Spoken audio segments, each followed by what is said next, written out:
आज कहानी पढ़ेंगे हम चतुर बाघ। किसी जंगल में एक बाघ रहता था। एक दिन उसे जंगल में तालाब के किनारे सोने का एक कंगन मिला। उसने उस कंगन की सहायता से शिकार पकड़ने का निश्चय किया। तालाब के दूसरी ओर उसने एक व्यक्ति को जाते देखा।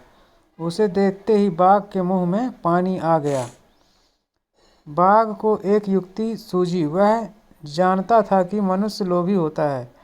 उसने उस व्यक्ति को सोने का कंगन दिखाते हुए कहा कि इसे वह दान देना चाहता था। व्यक्ति ने विश्वास नहीं किया। धूर्त बाघ ने कहा कि बुढ़ापे के कारण उसके दांत तथा पंजे धार रहित हो गए थे। वह दान देकर पापों का प्रायश्चित करना चाहता था।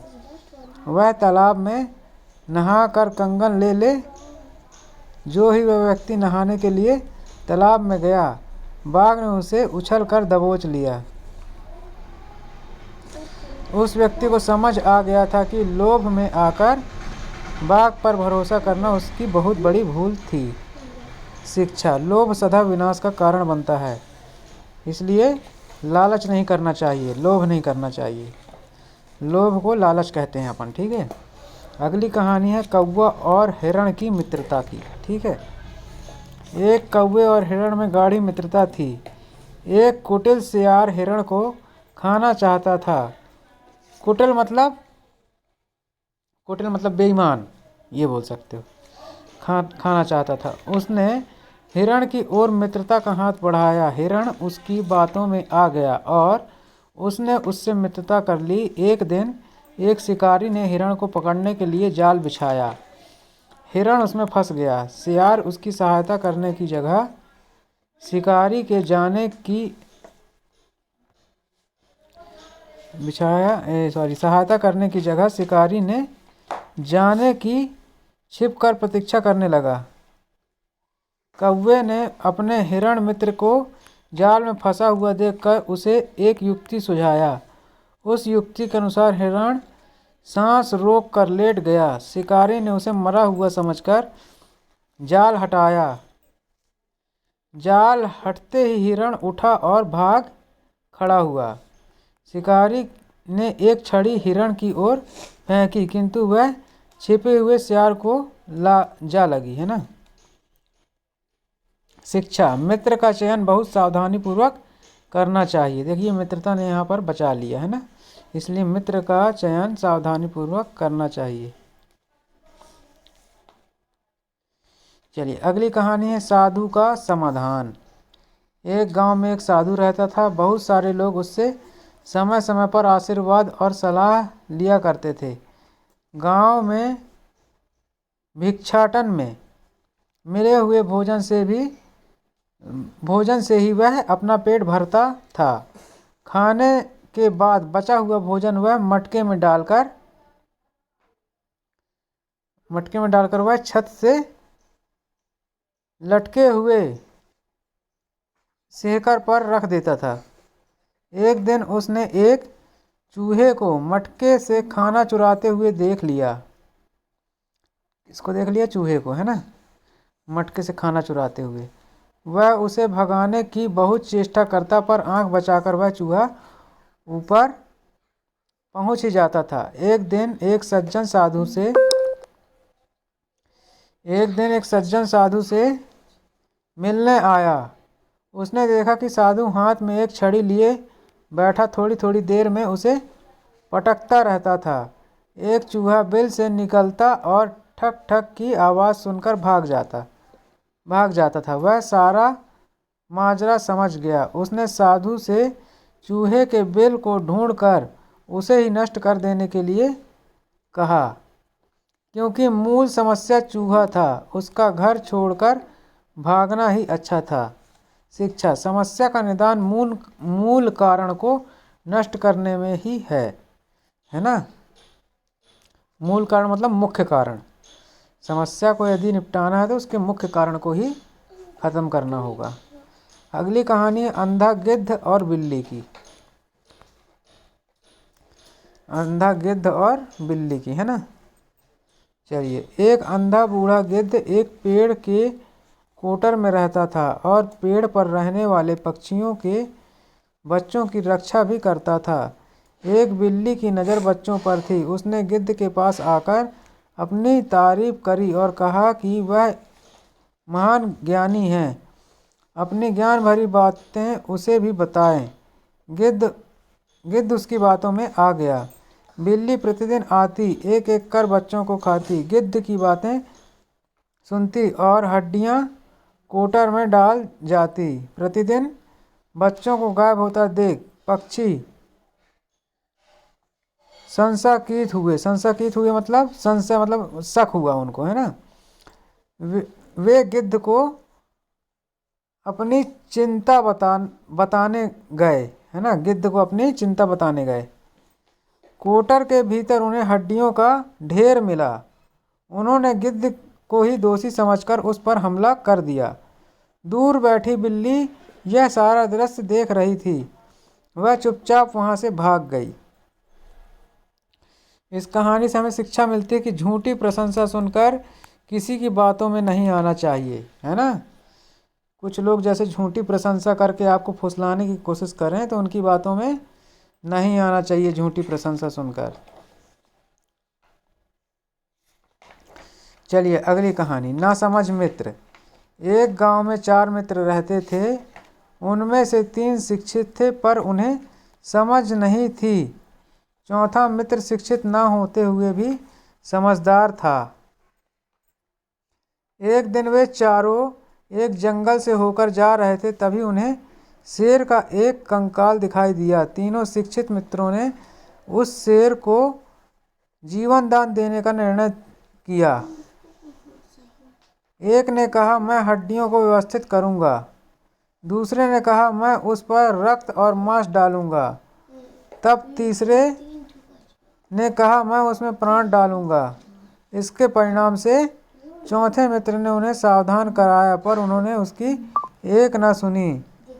उसने पेड़ पर चढ़ने तक उन्हें रुकने के लिए कहा। तीनों मित्रों ने मिलकर शेर को पुनः जीवित किया। जीवित होते ही वह तीनों पर कूद पड़ा। उन्हें अपनी जान से हाथ धोना पड़ा। चौथे मित्र ने कहा, ईश्वर का बहुत बहुत धन्यवाद दिया। शिक्षा, शिक्षित होना अच्छा है पर समझदारी भी आवश्यक है शिक्षा के साथ साथ, है ना। अगली कहानी है, सपनों का संसार। सोम शर्मा भिक्षा मांगकर जीवन यापन करता था। खाने से बचा हुआ अन्न वह एक मिट्टी के घड़े में डालकर खूंटी पर टांग दिया करता था। उसका घड़ा पूरा भर गया था। मन ही मन अपने इस संचय पर वह अत्यंत प्रसन्न होता था। एक दिन वह घड़े के नीचे पड़ी खाट पर बैठा तो उसकी आंख लग गई मतलब सो गया, नींद लग गई और उसने स्वप्न देखना शुरू किया। एक दिन वह घड़ा भर जाएगा। अगर अकाल पड़ा तो मुझे इस अनाज को बेचकर अच्छा धन मिलेगा। उससे मैं गाय का जोड़ा खरीदूंगा, दूध बेचकर धन कमाऊंगा। फिर मैं भैंस खरीदूंगा, फिर घोड़े, और तब मेरे पास बहुत सारा धन इकट्ठा हो जाएगा। फिर मैं एक धनवान की कन्या से विवाह करूंगा। उससे मेरे बच्चे होंगे, वे बड़े होंगे, घुटनों चलते, क्या लिखा है, घुटनों चलने लगेंगे। वे मेरे काम में मुझे परेशान करेंगे।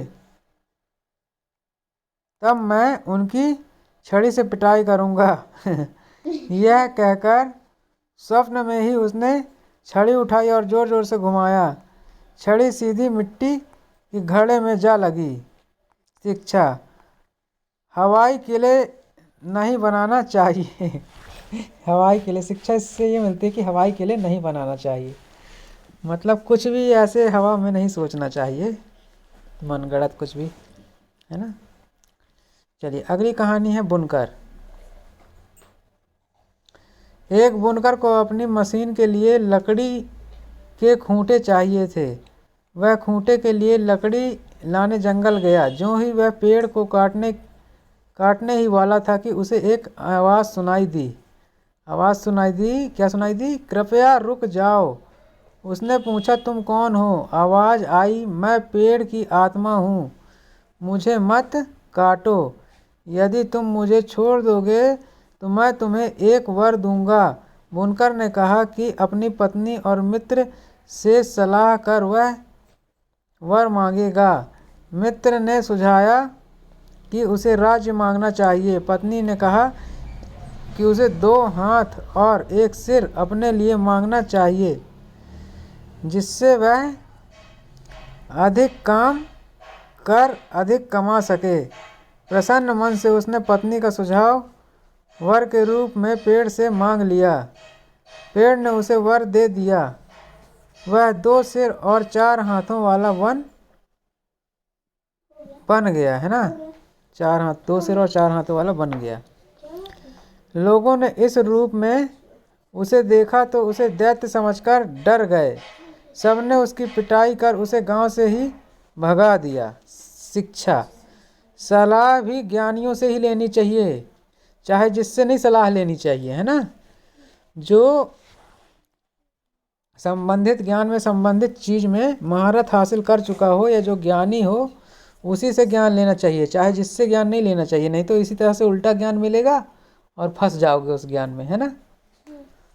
देखो, उसने गलत व्यक्ति से सलाह ली तो उसका अंजाम गलत हो गया, है ना। उसको वो भूत समझ लिए गांव वाले, 2 सिर और 4 हाथ वाले को भूत समझ के उससे भगा दिया। चलो, अगली कहानी है माँ की सलाह। एक लड़का अपनी माँ के साथ रहता, नौकरी की तलाश में। एक दिन वह दूसरे गांव जा रहा था नौकरी की तलाश में, है ना। माँ ने उसे अकेले यात्रा नहीं करने की सलाह देते हुए एक कपूर के डिब्बे में एक केकड़ा रखकर उसे दिया और कहा, बेटा, इसे अपने साथ लेता जा, मुसीबत में यह तुम्हारी सहायता करेगा। वह अपनी यात्रा पर निकल पड़ा। दोपहर में थक कर वह एक पेड़ के नीचे विश्राम कर रहा था मतलब आराम कर रहा था। पेड़ के कोटर में रहने वाला सर्प बाहर निकलकर लड़के को काटने आया, पर कपूर की सुगंध से आकर्षित होकर वह डिब्बे को निगलने के लिए उसकी ओर बढ़ा, डिब्बे की ओर, है ना। किसी तरह केकड़ा बाहर आ गया और उसने सर्प पर हमला कर दिया। सर्प घायल हो गया। लड़के ने उठने पर घायल सर्प को तथा केकड़े को देखकर सारा हाल अपने आप समझ लिया और मन ही मन माँ का आभार व्यक्त किया। शिक्षा, यात्रा में एक साथी सदा साथ होना चाहिए, है ना। यात्रा यदि आप कर रहे हो तो किसी न किसी के साथ करो, अकेले नहीं, है ना। किसी न किसी साथी को अवश्य रखो यात्रा करते समय। तो यात्रा अकेले नहीं करना चाहिए, यात्रा में एक साथी सदा साथ होना चाहिए। इससे ये शिक्षा मिलती है।